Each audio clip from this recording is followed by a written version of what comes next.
Good evening, America. Welcome to the Tuesday edition of Just the News, No Noise. I'm your host, John Solomon, reporting to you, as always, from Washington, D.C. and the wiredtofishcoffee.com studios. You know about this. Wired to Fish Coffee is the official coffee of Just the News, and you can go right now to wiredtofishcoffee.com. That's wired, the number 2, fishcoffee.com, and get a fantastic 10% discount on all of their great tasting coffees and these new mugs. If the guys have pulled the camera back on me, check these out, guys. We've got a Just the News mug, my old-fashioned pewter mug. Go check them out. They're amazing. You get 10% off if you use the promo code JUSTNEWS. All right, now to news. One day after the Supreme Court struck down a federal judge's order preventing Donald Trump from deporting illegal alien gang members, the president and his administration significantly turned up the pressure on the millions of illegal immigrants still remaining in this country. In addition to resuming deportations under the Alien Enemies Act, that was what was in the middle of that court case, the administration announced today it was revoking the legal status of nearly 1 million migrants who came into the country through the concierge-style Biden-created CBP One app. That order puts those migrants in immediate danger of being deported, arrested, or fined. And what do you mean by fined? Well, today the administration also announced it will begin enforcing a 1990s-era law that empowers the government to fine an illegal immigrant who stays in the country up to $981 a day. Ooh. And while those things, that's a big number. By the way, I think it's $998, actually. I actually looked up the law. It's actually a little higher. And while those two things put the carrot and stick approach to illegal aliens still in the country, the Trump administration revealed today it's going to seek more than $45 billion to build more detention facilities and more deportation capabilities to speed the exit of those who have crossed our borders illegally. In other words, the administration didn't waste any time taking advantage of the Supreme Court smackdown of Judge Boasberg. And let's stay in the courts for a second more. While President Trump has been winning a lot of his appeals, he just lost the case. A few minutes ago in district court here in Washington. That ruling actually came from a judge he appointed. U.S. District Judge Trevor McFadden ruled just minutes ago that the Associated Press and its reporters must be restored to White House access, including the Oval Office, and that President Trump's decision to ban them from the White House grounds because they would not call the Gulf of America by its real name amounted to unconstitutional viewpoint discrimination. In other words, the AP's defiance was protected by the First Amendment, and they couldn't be punished on a federal property. Now, expect that administration to appeal that one quickly. Man, I'm going to bring you in now. There's one other thing I want to mention. A terrible tragedy in the Dominican Republic overnight. More than 50 people dead, including a Major League Baseball star who starred in a World Series and a governor of that country. A roof collapsed in a nightclub. Terrible tragedy there. Many more victims still being uncovered. But Octavio Dotel, a great pitcher, played in the World Series, died in that roof collapse. Yeah, absolutely heartbreaking. And John, I want to go to some other night items in the news. The president held an event shortly before our show tonight celebrating the signing of his Unleashing American Energy executive order, which focuses on America's coal industry to help generate much more energy here in America. And here is some of what President Trump had to say about it just before signing the order. The value of untapped coal in our country is 100 times greater than the value of all the gold at Fort Knox. And we're going to unleash it and make America rich and powerful again. Under this order, I'm also directing Secretary Wright to use billions of dollars in federal funding to invest in the next generation of coal technology, which is an amazing technology in terms of getting the full potential of coal and also doing it a very clean, environmental way. The value of untapped coal in the U.S. is 100 times greater than the value of all the gold at Fort Knox. I have not heard that statistic before, and probably many of you have not either. All right, the order also acknowledges the end of a moratorium put in place during the Obama administration that paused coal leasings on federal land. John, that's some pretty big news, right? It is. Absolutely. Yeah. Quick programming note. It's possible at the late end of the show that President Trump is going to start an event at the National Republican Campaign Committee.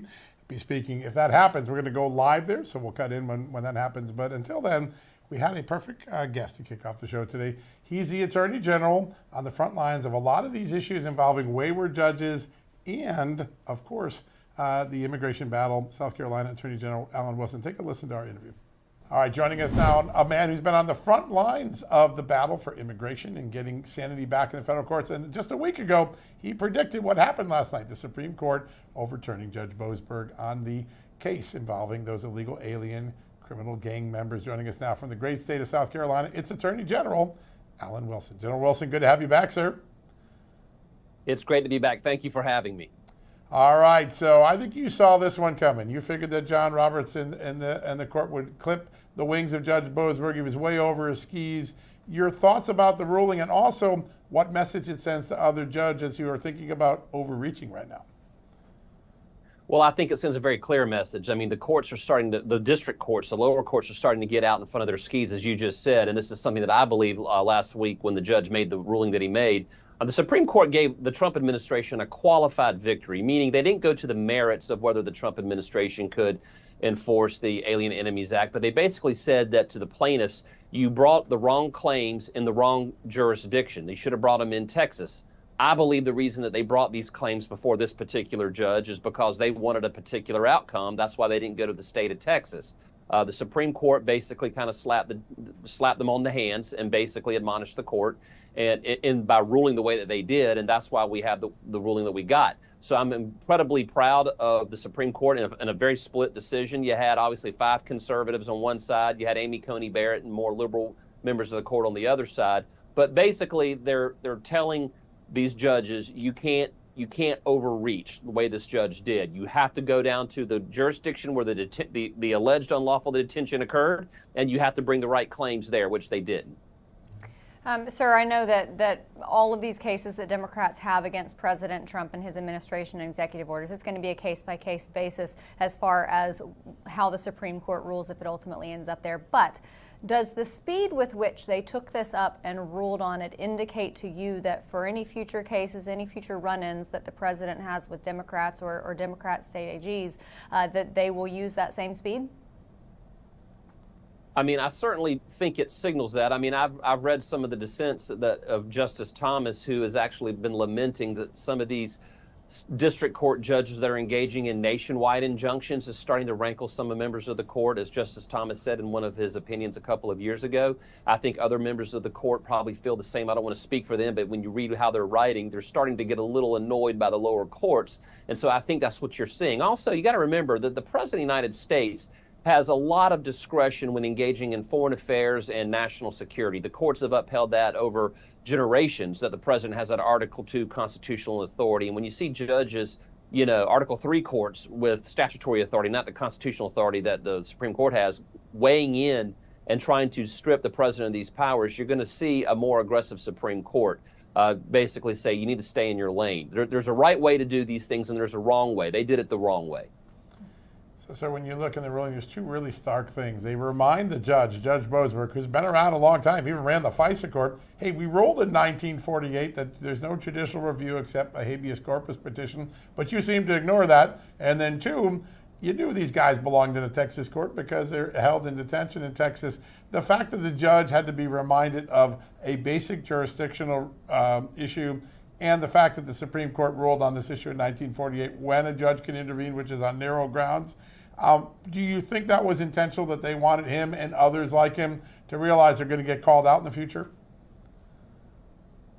Yeah, who knows? But you just danced on this issue right now. The habeas action, which someone brings when they've been unlawfully or unconstitutionally detained, is the appropriate claim to bring, but you can only bring that in the jurisdiction where the detention occurred. They dropped that claim, okay, and they went to the D.C. District Court for this particular judge. I believe that they wanted a particular outcome. This is basically judge shopping. They got the judge they wanted. They got the outcome they wanted. And the Supreme Court said, not so fast, and slapped them on the hand. And I'm glad that the court did that, or the Supreme Court did that. And if they'll continue to do that, we can probably get better rulings from district court judges in the future. Yeah, I bet you're right. Sir, on that jurisdiction issue, because there are a lot of folks out there who say that the inferior courts, these injunctions, these stays, these TROs should only be within that district, only the participating parties. Maybe it should have always been like that. But is that the remedy at this point? Well, that is what the Supreme Court has suggested. Some of the members, as I said, Clarence Thomas has even talked about this in some of his previous dissents. And so that could be the remedy going forward. Again, I don't want to speak for the court. I'm loath to do that, but that seems to be where they might be headed. We'll see. Yeah, really interesting.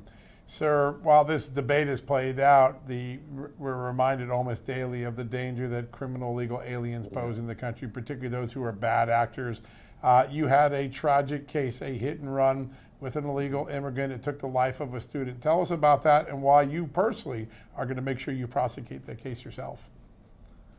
Well, first off, that tragic accident, that tragic, fatality, traffic accident happened 2 blocks that way from my office. Wow. It literally right up the street from us. We passed the flowers and the monument memorial to that young man. So our thoughts and prayers go out to that family and that community of people, for what they're going through right now. It is, as a father of 2 teenagers, it's just gut wrenching.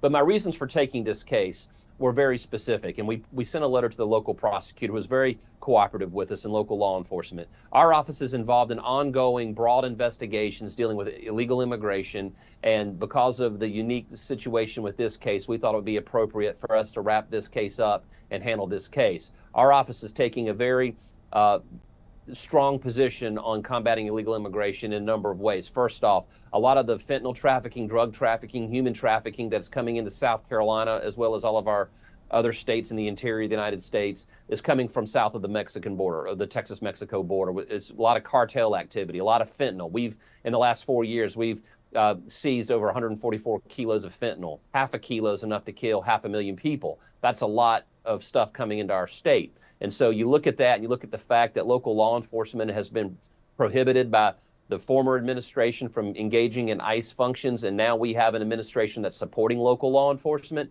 My goal is to do everything I can to get every single law enforcement agency in this state deputized to help carry out some of the ICE functions so that we can go after these illicit narcotics trafficking. Working with our federal partners and our local partners, we can make our streets and communities safer here in South Carolina. That is why I'm taking an aggressive position on illegal immigration here in South Carolina. So important. Yeah, it's really important, and I think it's going to create a stark difference between red states and blue states that will be very hard to ignore for people who formerly supported sanctuary cities.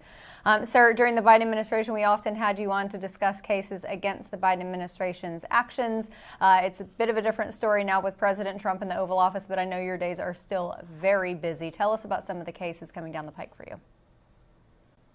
Well, listen, everything that we're doing is in basically protecting or defending the president's agenda because it's under constant attack. Obviously, one of the most recent things we were involved in, and you've had me here to talk about this, is birthright citizenship. That executive order was one that was pretty important to me. That was, as you know, the 14th Amendment has been, I think, incorrectly misapplied over the last several decades or the last 100 years or so. And it's something that I'm very interested in because I don't think someone should be able to come here as an illegal alien, have a child, and then anchor themselves to this country forevermore. That's not what the 14th Amendment was intended to do. That's what the president's executive order directed the government to interpret the 14th Amendment under different application, and we're going to support that. That is a big one for me. Obviously, we're involved in a lot of other things involving DEI and other things that the president is putting out there, and we're going to support those initiatives as well. But again, at the end of the day, the most important job I have is to protect the citizens of South Carolina and to promote public health and public safety in this state. And that is something that I am very serious. And if you are an illegal alien, especially if you're a member of Tren de Aragua or MS-13, we are coming for you, and we're going to get you out of our state, and we're going to make our state safer.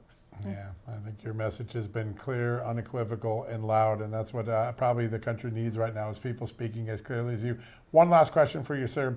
There is a man that was in the country for quite some time. He was clearly facilitated, harbored, cared for before he killed this college student with his car.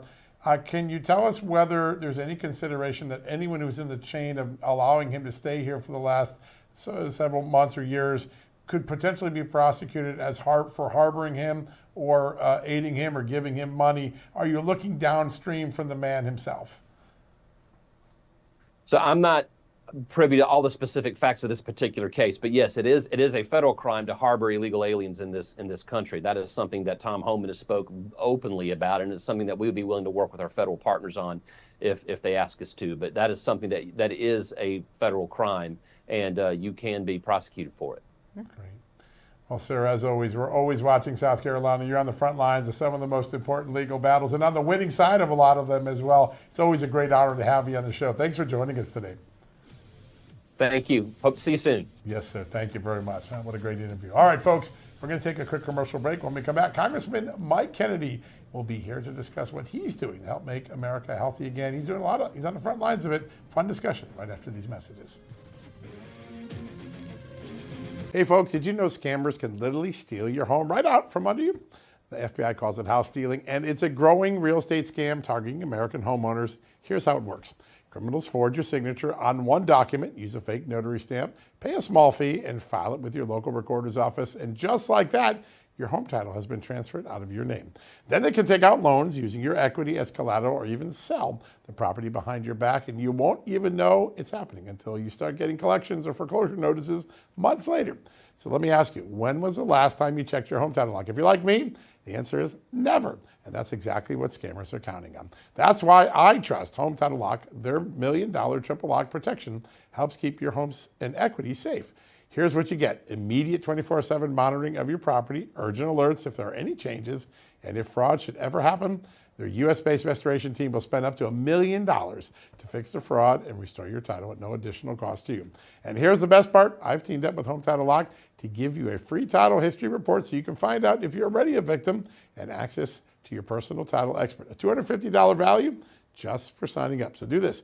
Go to HometitleLock.com and use my promo code JTN250. That's HometitleLock.com, promo code JTN250 to get the protection and peace of mind you deserve.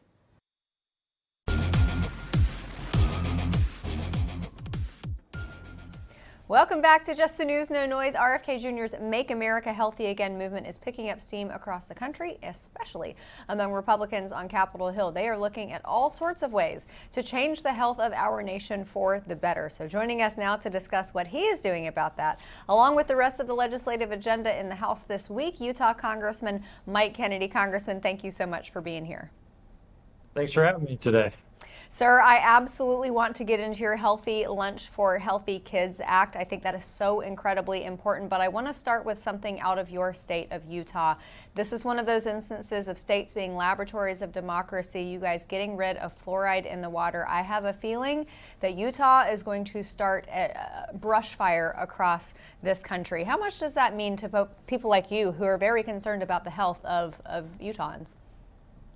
I'm a big fan of those laboratories of democracy. I was in the state legislature for a decade, and I think in the state legislatures as well as in our communities, we can solve a lot of problems. And in this case, the state legislature in the state of Utah has made a statement. They want to let people use fluoride. If they want to go get it themselves, they can get it over the counter. And in this case, why is it that the state government needs to, or cities and counties need to fluoridate the water? People can do that themselves. And so big fan of autonomy and people taking charge of their own health care. And in this case, the state of Utah has made a statement, and I agree with you. I think there's a lot of states around the country that are going to replicate this. Yeah, and Bobby Kennedy himself saying this week he's going to tell the CDC to back off the mandate that the CDC has tried to impose on states for a long time. So a lot of progress. I want to turn to that very important legislation that you've done, because this is, I think, one of the epic moments in education. You have a real plan to make school lunches a lot healthier. Tell us about it. They should have been healthy since the very beginning. I don't know if you ever were part of the school lunch program, but I was. I received a free school lunch when I was a kid from 7th grade through 12th grade. And the reality is these lunches need to be a model of health. Now, one of the problems that we have is kids won't eat what healthy food is given to them, and so they throw a lot of that away. And part of that is just because does a child even know how to peel an orange anymore unless it's given to them in an orange candy of some sort? So we need to actually exemplify healthy behaviors in our school systems. And frankly, if a child or the family doesn't want to eat healthy, then just bring your own lunch or buy your own items that you might want to bring. But if the state taxpayer or the federal taxpayer is going to pay for it, let's make sure it's a good, healthy, well-rounded nutritional diet for these children to eat. I love that. I want to get into the details of that, because you see so many processed foods on those ceramic lunch trays, those things that feel like you could beat someone over the head with them and knock them out cold. What exactly are you replacing? Is it going to have to be whole fruits and veggies, one portion of protein? Have you guys laid out exactly what it has to be? We have not. It's not dictated that way. We've just said that ultra processed foods in the NOVA classification scheme can't be used, and that includes, and I've got a list of them here: potassium bromate, propylparaben, titanium dioxide, brominated vegetable oil, blah blah blah. I mean, can you even spell these things, let alone say them? And the answer is, why are these things in our school lunches? And if they are, and they are. Let's get them out of there. Titanium dioxide doesn't sound like a good nutritional supplement. So, this only eliminates the ultra processing of foods that are associated with school lunches. Other than that, we're not dictating what people have to eat. And like I said, this is for the school lunch program. If you don't like it, just bring your own lunch or go buy something else. But when the taxpayers are paying for this, which the federal taxpayer does pay for this, it should be a healthy option, not something that's going to be questionable as to the health of our children. Many of these things you both know, many of your listeners know, the European Union has already banned many of these items. And in that case, red number 5 is banned in our cosmetics, but not in our food. I just, if it's bad to put on your skin, maybe it should be bad to put in your mouth. That's such a great point. Is it just so common sense? You said something profound before, and I think that it's the key to what you're about to do. You almost have to change the culture in order to change the diet. And it seems to me that what you're doing, what Bobby Kennedy's doing, what President Trump is trying to do is make it fashionable and cultural to realize you can have good, delicious food that isn't bad for your health. Talk a little bit about what ingredients are going to go into that cultural change. The ingredients involve first an introduction, and in this case, we're making it so that these school lunches will be healthier. And the nice thing about that, and that's where I'll go to my local school lunch ladies and sometimes men, is that these are good people and they want to serve the children healthy items. They've got a bunch of regulations and constraints. And so this is actually going to put in an option for them to exercise what they know they should do anyways, and that's provide healthy options. And from there, their creativity associated with the function of making food, they can start to utilize that and find healthy options that the children can eat instead of just opening up a can of ultra processed food and dumping it into a pot, heating it up and giving it to the children. So there are many options available for people here, but it's a really interesting consideration that if people find that whole fruits and vegetables and whole grains are going to be a concern to them, then they can actually go elsewhere to find those things that are ultra processed. But when we set an example and people have that option, I think we may find more and more that children and their families are going to start moving in a better direction. And that can help us, and I'm a family doctor professionally before I came to Congress, it can help us with our obesity epidemic. It can help us with our diabetes epidemic. It can help us ultimately with these children who aren't going to develop osteoarthritis in their backs and their knees and their hips because they're carrying extra weight that they don't need because they drink chocolate milk and eat hot dogs and bologna all the time. These are items that we should avoid, and our school lunches should be a model for our health instead of a dystopian universe full of ultra processed foods that have titanium dioxide and things like that in them. Yeah, that's just unbelievable. You read these ingredients that, like you said, you can't even pronounce, and it's like, why are we putting this in our body? I would think that if you were going to ban ultra-processed foods from school lunches, which I think is tremendously helpful in moving the entire country more in a healthy direction, there should also be a pretty substantial amount of support for removing ultra-processed foods from food stamp programs. I know there's already a bill I believe, in the House supporting such. Don't those things go hand in hand? SNAP benefits, which is Supplemental Nutrition Assistance Program, is what the food stamp program is colloquially called. And the reality is, and we've opened bill files to enhance the health of that. In fact, Utah has also led the way on that as well with a friend of mine, Representative Chevrier, who's asked for a waiver such that if you're going to receive SNAP benefits, then they're not going to be able to be buying soda, which is the #1 purchase from SNAP benefits, as well as ultra-processed candy type items with those. In addition, I've authored a bill and I've put it on the floor for us that if you're going to get SNAP benefits, if you're able-bodied, you should work for those benefits. And working as well as avoiding ultra-processed foods are just good policies. And we're not telling everybody they have to do any of these things, but if you're going to receive taxpayer funding support in the form of federal taxpayers supporting this, then we should set an example you should get a job if you're going to be able to work for your SNAP benefits, and let's not buy soda and candy bars with your federal taxpayer supported SNAP benefits. Yeah, I think that's probably wildly popular with the American taxpayer. It just sounds like common sense to me. I mean, these are just things that I think most taxpayers are going to agree with. Some will protest and be concerned about, but these are just common sense approaches that we need to bring more common sense back to Washington, D.C., and myself and many others around here are trying to do that.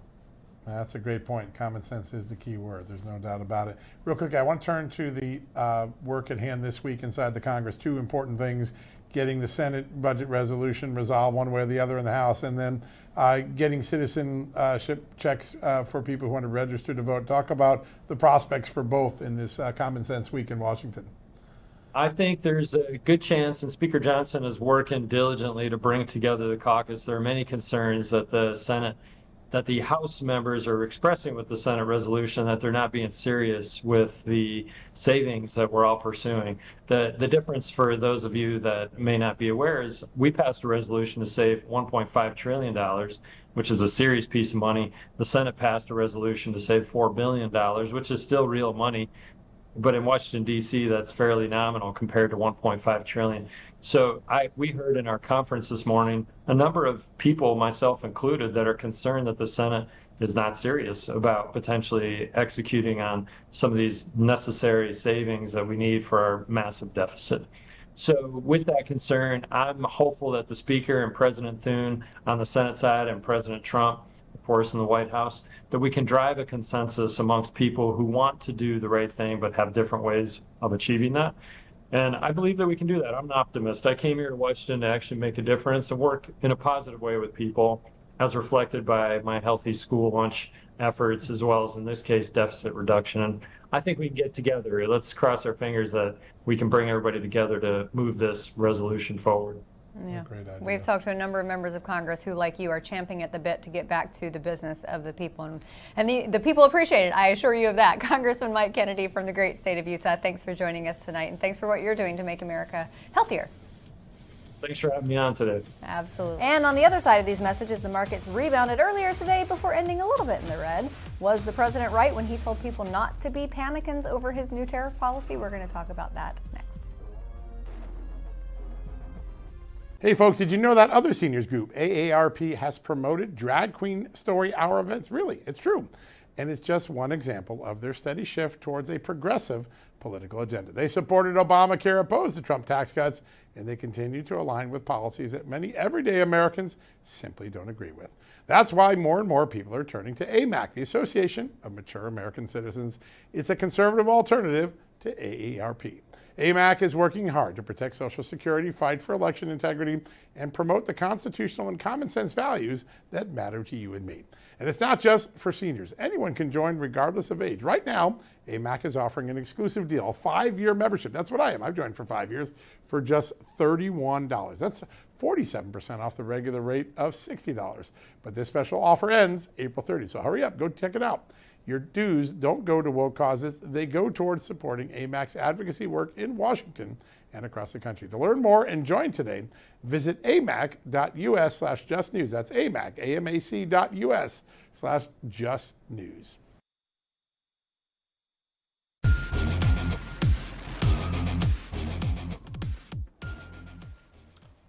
Welcome back, America. We're going to turn to our next guest in a second, but a little breaking news. Senator Johnson, Senator Grassley just sent this to me a little bit ago while we're on air. It's a major development. You're taking a look at a letter right there that was just sent to the FBI Director Kash Patel and the Attorney General Pam Bondi. What does it say? It says that Congress has obtained evidence that shows that the Biden White House was directly involved in trying to help start Jack Smith's investigation on the January 6th probe against President Trump. Specifically, that the White House counsel's office secretly obtained President Trump's and Vice President Mike Pence's former phones and giving them to the prosecutors, basically sicking the Justice Department on his future competitor, his future rival in the 2024 election, so that they could look for dirt for possible crimes. There's a lot more coming in. There's a lot of other evidence as well of the White House involvement. Remember, 2 years ago, we were the first news agency, right here at Real America's Voice, Just the News, to report that a White House counsel was directly involved with this investigation. Now, more details, including imagine this, you're the Democrat president and you go get the old Republican's phone for your prior president and send it to the Justice Department. That's what Senators Johnson and Grassley were able to confirm tonight. It's in that letter. Keep an eye on justthenews.com. We're going to get you up to speed on that all throughout the night. A lot more developments. All right, as Amanda promised when we went to break, a lot to talk about the president's extraordinary start to his second term, more than 110 executive orders when you count today's.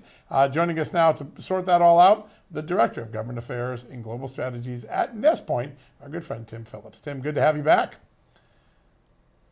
Good to be back, John. Very much so. All right. So I think a lot of people in the elitist world, the media world, they're all panicked about the tariffs, and they see this as Armageddon economically. But those who know Donald Trump and know that the art of the deal is these tariffs are just a negotiating tactic to get better deals. Give us your referee of what the tariff deals really are going to end up doing for America.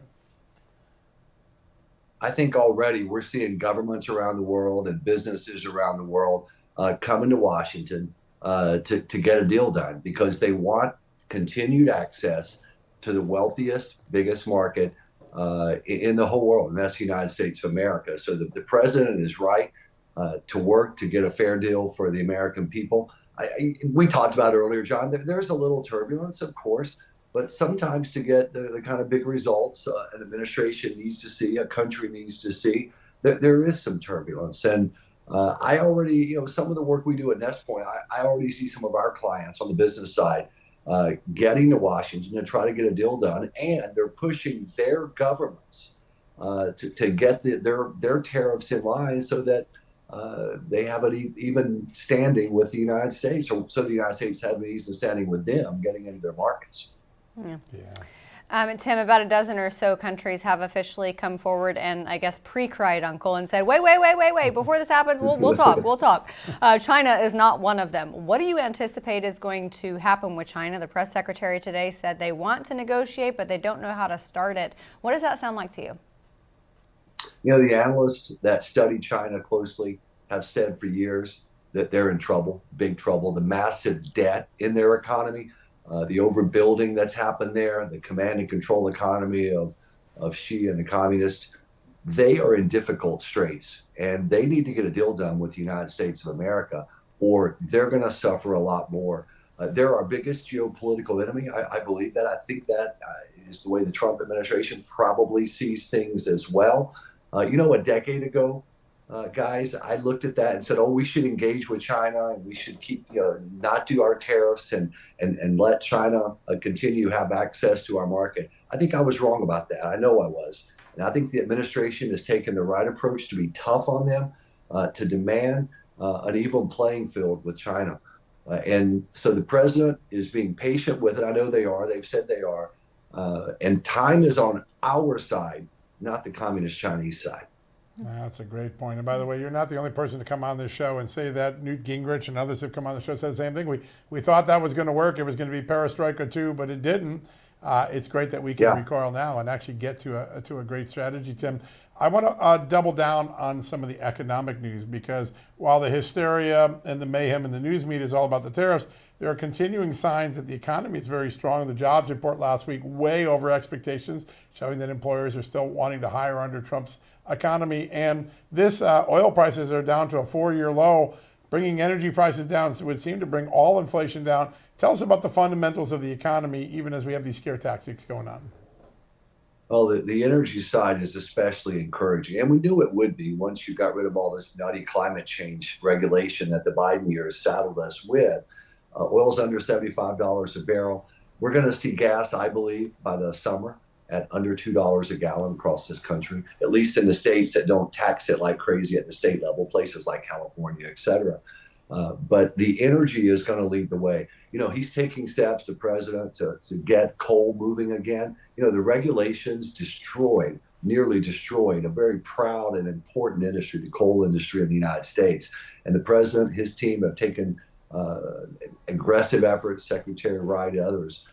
So energy is going to lead the way. We've got the best farmers in the world. They just need a level playing field. 228,000 jobs. That was an excellent jobs report. It exceeded expectations. And coming next, is the great big beautiful bill.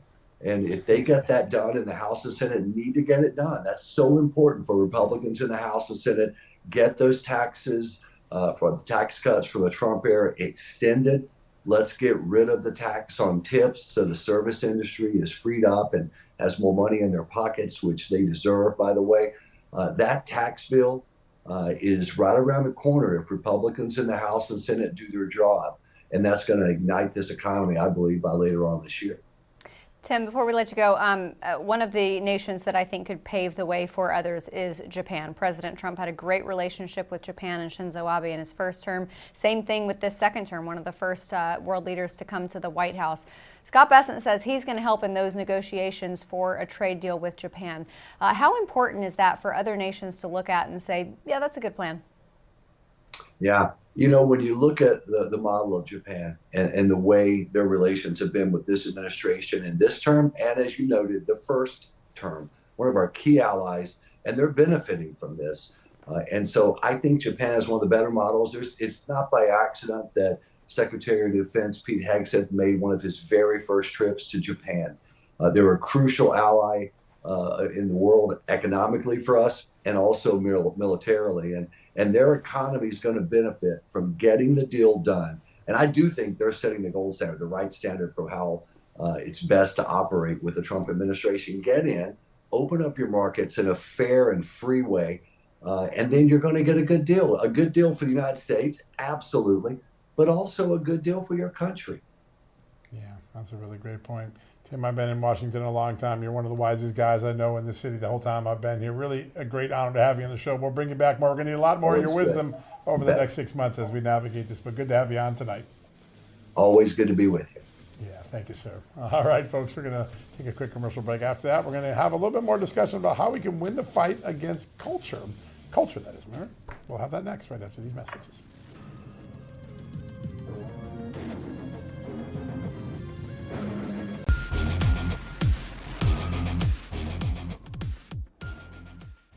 Welcome back, everybody. We have a very special guest lined up for this block. But, John, I want to get into a little bit more of what Senator Ron Johnson and Senator Chuck Grassley sent you about Joe Biden as his hand in some of these investigations and these charges into President Trump. He consistently said, I had nothing to do with it. He had, and not only that, we're now getting a sense that they're securing the phones before the president was even a subject of the investigation. That's one of the things you see in the letter. So they're literally sending it over, hoping that they could find something that would turn the president into a subject. Now, let's remind people what we've been able to document over the last few years.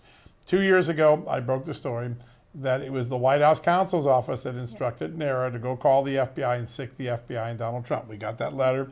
We broke that story. It became a big story. It was the beginning of the unraveling of the Jack Smith investigation.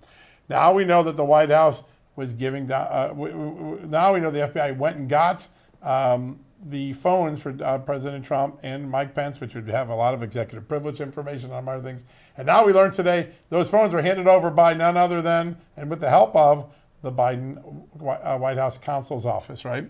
And they're doing this before there's a predicate to really open a full investigation. Now, another thing in the letter is we're seeing that there is a senior, according to this letter, a senior official in the FBI in Washington, a guy named Thibault.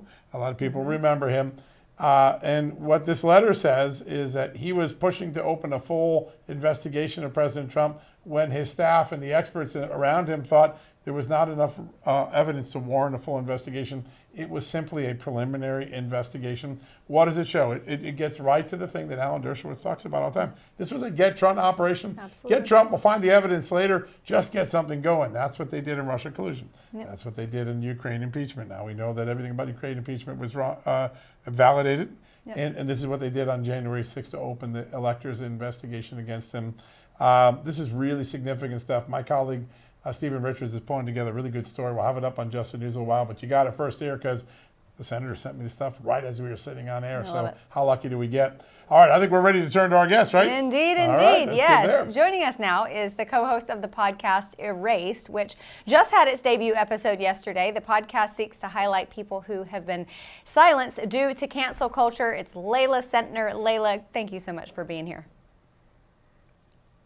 Thank you. Thank you for having me. All right. You just debuted your new podcast. I got to say, plenty of subject matter when it comes to people getting canceled. Tell us about it.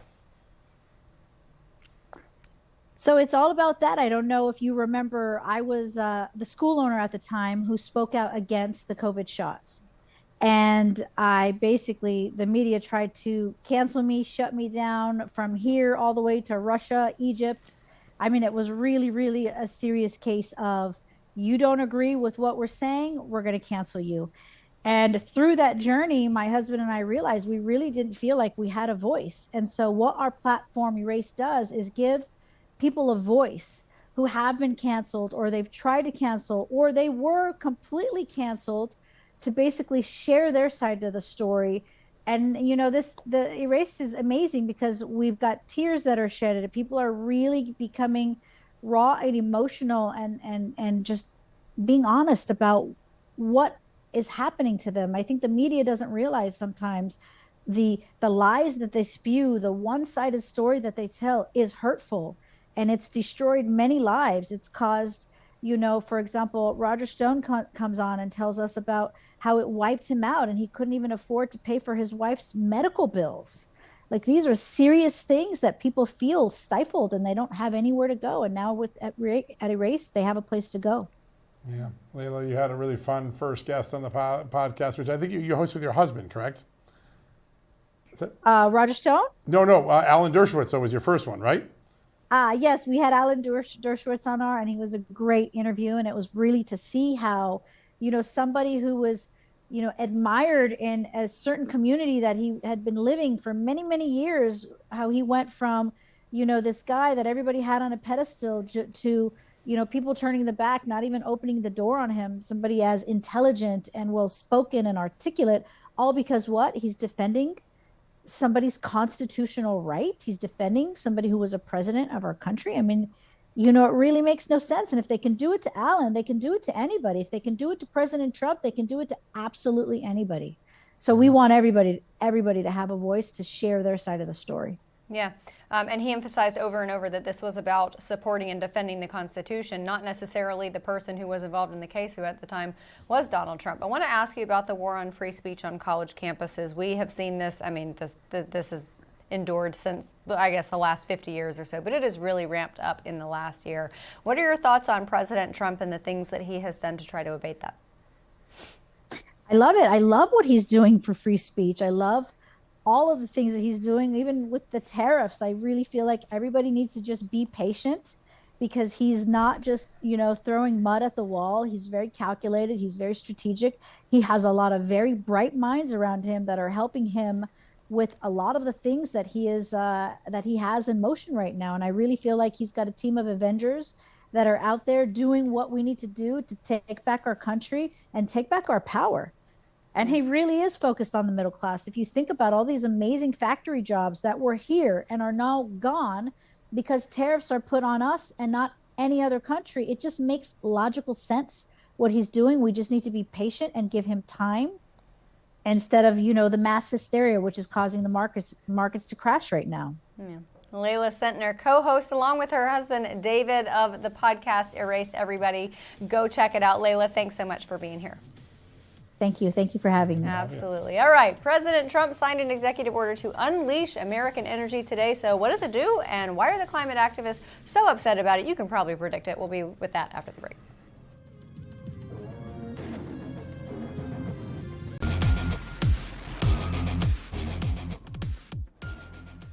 Welcome back to our final segment of the evening. President Trump took a big step to unleash American energy today, signing an executive order to boost coal mining here in the United States. And do you know who isn't happy about it?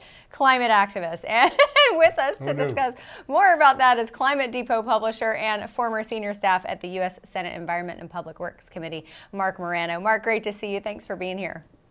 Thank you, Amanda. Thanks, Jeff. I'm old enough to remember when liberals were trying to phase out coal, get rid of the jobs, get rid of the industry, telling people to learn to code. What a different day it is now. It is, to go from the yin-yang, from Obama, Trump, Biden, back to Trump. The difference is, this time around, Trump 2.0 is blowing away any ambition that Trump 1.0 had, particularly in the climate energy realm. We couldn't even fathom in Trump 1.0 what they're accomplishing in just, I can't even remember how many days. What are we at, 70 days now? Something like that, 75 days? Yeah, this is unbelievable. And the difference between Trump 1.0 and 2.0 when it comes to energy and climate policy is they are looking for a permanence, that they were not able to achieve last time because Biden came in and basically undid everything. And they have several things that they're doing. They're going after the endangerment finding of the EPA and also going after the UN Paris Agreement, submitting it for a treaty to the Senate to get it rejected so the next president can't get us back in. But the latest on coal is just phenomenal after years, decades of a war on coal, really beginning in earnest with the Obama administration and then continuing with Biden, all the regulatory agencies, all the state, big blue states going after it. They got it down to 20% of energy from about 50% of energy, at the beginning of the century. So he has a lot of work to do, but this is a great moment in American history because coal is one of the most strategic assets any country has, and the U.S. is the Saudi Arabia of coal. Yeah, that's a great point. Mark, I want to ask a little bit about the endangerment finding because it really is the holy grail of the climate movement, at least the Obama era climate movement forward. Taking that on is as big as taking on Roe v. Wade for abortion activists. Yes. Where do you think that stands? We had some good reporting here that showed that these new emails that we were able to force out of the EPA show that they made the decision and then they tried to get the science to back it up after the fact. So it wasn't science driven. How do you think this will fare in the courts? Well, it could take a while. It could take 1 to 2, 3 years. It took a while the first time around. I was working in the U.S. Senate Environment Public Works Committee when Obama proposed it. The Supreme Court ruled that you are able to regulate CO2, which was an insane, ridiculous Supreme Court decision. I think that was 2007, if I'm not mistaken, at this point, when the Supreme Court ruled. But Obama began regulating it as a pollutant under the Clean Air Act, but the Clean Air Act never mentioned carbon dioxide. So there's a lot you have to do. It's the holy grail, first of all, the endangerment finding. It's treating carbon dioxide. Humans inhale oxygen. We exhale carbon dioxide about 2 or 3 pounds per person on average. If you exercise a lot, you could be up to 7 or 8 pounds. There have been studies claiming your breath can act as warming agents. It's completely bonkers to go after carbon dioxide as a pollutant. But essentially, the White House has a tall order to go here. They have to go through a whole, essentially counter the endangerment finding with scientific assessments. They have to go after it. It's going to be immediately lawsuits and challenge and courts and go through the whole court system, a whole bureaucratic system. But the key to remember here is this has to be overturned because this is the basis for solar, wind mandates, gas-powered car bans, all of the Green New Deal, all of even the UN Paris Agreement. Everything is based on this endangerment finding that our unelected bureaucracy has been instilling upon America these many years. Mark, we talked about the black hole of money that this EPA museum was that EPA Administrator Lee Zeldin shut down. And I know you've talked about how this almost resembled propaganda museums. We heard about this during World War II being spread all over the Axis powers nations. Tell us your thoughts on it. Yeah, this was right there in Washington, D.C., EPA headquarters. $4 million to build, $600,000 to operate annually, less than 2,000 visitors per year. And I guarantee you, there are either EPA staff or maybe some other, Biden staffers. I don't know. The public didn't even know about it. I've talked to longtime people, this $4 million museum, people who even considered for EPA administrator in Trump's first term. They didn't even know this museum existed. And of course, in the museum, they don't even acknowledge Donald Trump was president, either now or back in 2017 to 2021. He hasn't mentioned. It's basically a shrine, if you will, to Biden and Obama and the climate agenda. It's a shrine to Al Gore. It is the most propagandized site you could have ever imagined. And of course, now it's in the dustbin of history, just like the Berlin Wall was in the dustbin of history. But it really did have an eerie, either late Soviet feel or Berlin Wall-esque feel, East German feel, where it was just like the state propaganda made for the few that would go and enjoy it and at a huge taxpayer expense. Yeah, really remarkable. Mark, we got about a minute left. There are more and more scientists coming out now, almost as whistleblowers, saying, hey, the science was hijacked on this. A lot of times the policy was running ahead of the science.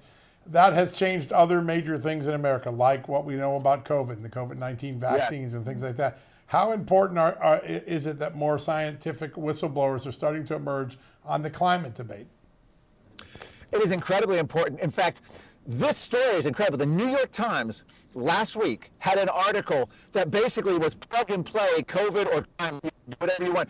Basically, any scientist who dissented during the COVID was smeared, attacked by government agents, by corporate media, all in collusion. The New York Times is now officially admitting this, and they're saying, you know, the establishment didn't do such a good job at basically creating a fake consensus. So everything we saw happen in COVID in real time has been happening in climate for decades. So there is major pushback right now. In the Pretty parallel tracks when it comes to messaging. But you know what? Don't question the science, Mark Morano. Don't question it, Mark. Always a pleasure having you here. Thanks so much for being here. Everybody, that's going to do it for us tonight. I can't believe that hour is done. We're going to be back here tomorrow night. I know it. 6 p.m. Eastern. Grant Stinchfield is going to take you through the next hour. And until then, have a great night.